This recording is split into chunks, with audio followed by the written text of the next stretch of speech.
ఈ రోజు అయితే జయంతి గడు ట్రైన్ లో చైన్ లాగేసేవాడు. మ్యాటర్ ఏంటంటే ఈ రోజు అయితే కాలేజ్కి వెళ్దామని ఫిక్స్ అయ్యాము. చాలా రోజులు అయిందని వెళ్ళి మాకు నమ్మకం లేదు దొరా, ఏమనుకో. ఇంకా సర్లేని ట్రైన్ ఎక్కాము. ట్రైన్ ఎక్కగానే మన అదృష్టం దరిద్రము జయంతి కూడా వచ్చి వెళ్దాం పా అంటున్నాడు. ఒక మాటతో లేచి 2 జేబుల్లో చేతులు పెట్టుకుని నడుచుకుంటూ వెళ్ళిపోతున్నాను. నేను ఎక్కడికి వెళ్తాను కూడా నాకు తెలియదు. ఎక్కడికి రా అంటే నీ కూడా చూపియాలి రా అన్న అంటున్నాడు. మనం వెళ్తే ఎక్కడ పడితే అక్కడికి వెళ్ళిపోతున్నాడు వాడైతే. రే అండ్ ఎవరికైనా చూపించండి రా, వదిలేయకండి రా బాబు అని అలాగా కూర్చోబెట్టి చెప్పండి రా. ఇడైతే ఇక్కడ తీసుకొచ్చేసి రైల్వే మిర్రర్ గార్డ్ వదలట్లేదు. నాకు లవర్ ఉంటే బాగుండేదన్న అది ఇది అంటున్నాడు. ఇక ఆ మాటకు మనకేమనిపించిందో చూసేయండి.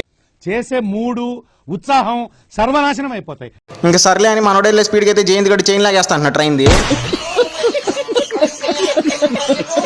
హాఫ్ డే కాలేజ్ పోయినా పర్లేదు చైన్ లాగేస్తాను, స్పీడ్ పెంచపోతే అది ఇది అంటున్నాడు. ఎవరు బాబు వద్దంటే అన్న మీరైతే నన్ను ఆపుకొని చైన్ లాగేది అంటున్నాడు.